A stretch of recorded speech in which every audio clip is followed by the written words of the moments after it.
নমস্কাৰ আপোনালোকক অতি সহজতে মই মাছৰ জোল এখন বনাই দেখুৱাম একদম সহজতে হয় টেঙা জোল উপকাৰী পেটৰ কাৰণে বহুতে উপকাৰী চাওকচোন তাৰ বাবে এই মধুসোলেং চিঙি আনিলো বাৰীৰ পৰা আৰু এয়া মছন্দৰী কেইজোপামান মছন্দৰীও চিঙি আনিলো বাৰীৰ পৰা লগতে মাছ আহকচোন বাৰু আজি অতি সহজতে কেনেকৈ বনাও এই মাছৰ জোলখন চাম এতিয়া শাকখিনি কাটি ললো এয়া মছন্দৰী আৰু মধুসোলেং লগত এটা জলকীয়া দিছো অকল এজনৰ কাৰণে ৰান্ধিম কাৰণে মই আসলে জলকীয়া এটা দিছো আপোনালোকে যাৰ যিমান ৰান্ধে বা যিমান প্ৰয়োজন হয় জ্বলা সিমান দিব আৰু এয়া মাছত মই নিমখ হালধি সানি ললো এতিয়া কেৰাহীখন মই পাতি দিছো এইফালে এটা বইল মাছৰ ৰেচিপিও বনাম এইটো আপোনালোকক পাছত দেখাম বাৰু মই মাছ এয়া বইল কৰিছো এয়া কেৰাহী গৰম হৈ গৈছে মই এতিয়া ইয়াতে তেল দিম তেল গৰম হৈ গৈছে মই তাতে এতিয়া মাছটো দি লুটিয়াই দিম খুব ধুনীয়াকৈ লুটিয়াই দিম বহুত বেছিও ফ্ৰাই নকৰোঁ যিহেতু জোলত দিম কম ফ্ৰাই কৰি খাই ভাল লাগে এয়া হৈয়ে গৈছে মাছটো অৱশ্যে মই নিজে বাছো দেই মাছ লোকে বাচিলে মোৰ ভাল নালাগে আৰু কাঁচা এনেকৈ যে কচাটো লোকে কাটি দিলে মোৰ মানে ভাল নালাগে নিজে হিচাপত কাটি ল'লেহে মোৰ ভাল লাগে এইটো হৈ গৈছে মই এতিয়া ফ্ৰাই কৰি বহুত বেছি ফ্ৰাই নকৰোঁ কৈছোঁ আপোনালোকৰ আগতে মাছটো ভাজি হৈ গ'ল এতিয়া মই ইয়াতে কি দিম কেইটামান মিঠি গুটি আৰু যে কাটি থৈছিলোঁ জলকীয়া এই জলকীয়াটো দি দিলোঁ আৰু একো মছলাও ব্যৱহাৰ নকৰোঁ টেঙা জোল যিহেতু আৰু এয়া হৈ গ'ল এতিয়া মই ইয়াতে কি দিম এই মছন্দৰী আৰু মধুসোলেংখিনি যে কাটি থৈছিলোঁ এইখিনি মই ইয়াতে দি দিম এইখিনি ভালকৈ লৰাই দিম এতিয়া ইয়াতে একদমেই সময় নালাগে চাওক এইখিনি লগে লগে কেনেকৈ গলি আহিলে কম সময়ৰ ভিতৰতে গলি আহিলে ইয়াতে মই এতিয়া নিমখ হালধি দি দিম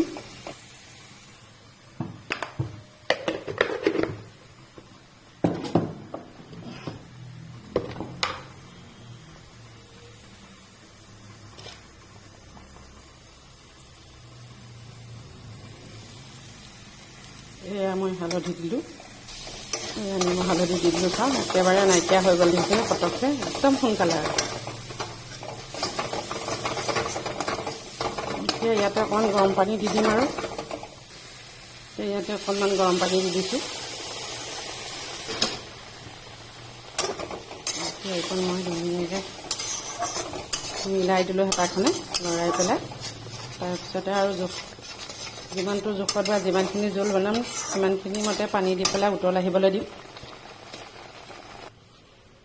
এয়া পানী দিলোঁ চব ইয়াতে ইমানখিনিয়ে পানী দিম মই আৰু পানী নিদিওঁ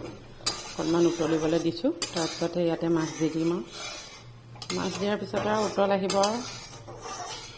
খাবলৈ হৈয়ে যাব একদম সহজতে বনাব পাৰি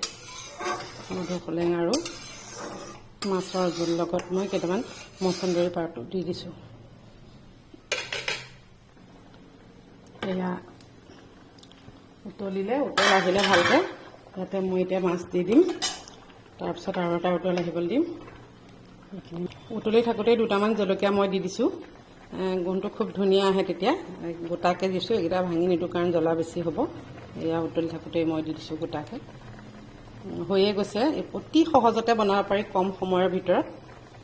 আৰু অতি সহজতে বহুত বেছি খৰচো কৰিব নালাগে একদম কম খৰচতে বনাব পৰা এটা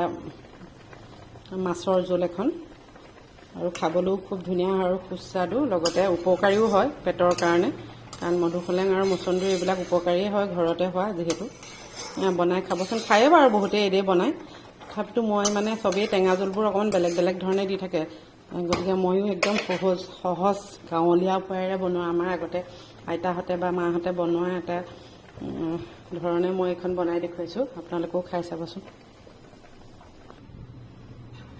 এই আমাৰ মাছৰ জোল হৈ গ'ল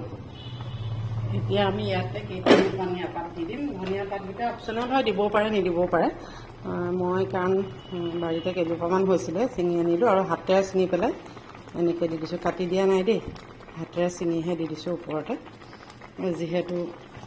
গোন্ধটো খুব ধুনীয়া লাগিব আৰু ঘৰত হোৱা বস্তু এনেও খায়ে ভাল লাগে মধুসোলেঙো ঘৰৰ মছন্দৰীও ঘৰৰ আৰু ধনিয়াও ঘৰৰ মাছটো অৱশ্যে কিনিছোঁ বাৰু। চাবচোন আপোনালোকে এনেকৈ বনাই পেলাই খাই চাব কেনেকুৱা লাগিব। সঁচাকৈ খুব ধুনীয়া লাগে খাই। মই বনাই খায়ে থাকোঁ বাৰু আমি এনেকৈ টেঙা জোল, আৰু আমি একো মছলা ব্যৱহাৰ নকৰাকৈ আচলতে টেঙা জোলটো বনাওঁ। এতিয়া হৈ গ'ল এই আঞ্জা আমাৰ। এয়া গেছ অফ কৰি দিলোঁ। তেতিয়াহ'লে আজিলৈ আহোঁ। খাই চাব আপোনালোকেও বনাই, যিসকলে এনেকৈ নাখায়। টেঙাটো বেলেগ বেলেগ ধৰণে বনাই খায়, যিসকলে এনেকৈ বনাই নাখায় খাই চাবচোন। অতি সহজতে বনাব পৰা এটা ৰেচিপি, আৰু সহজতেও হয় আৰু সময়ো কম লাগে বেলেগতকৈ, কাৰণ পাচলিটো সিজাওঁতে একদমেই সময় নালাগে, লগে লগে মানে গলিয়ে আহে। গতিকে বনাই খাই চাবচোন। যদি ভাল পায় কমেণ্ট কৰি জনাব দেই। ধন্যবাদ।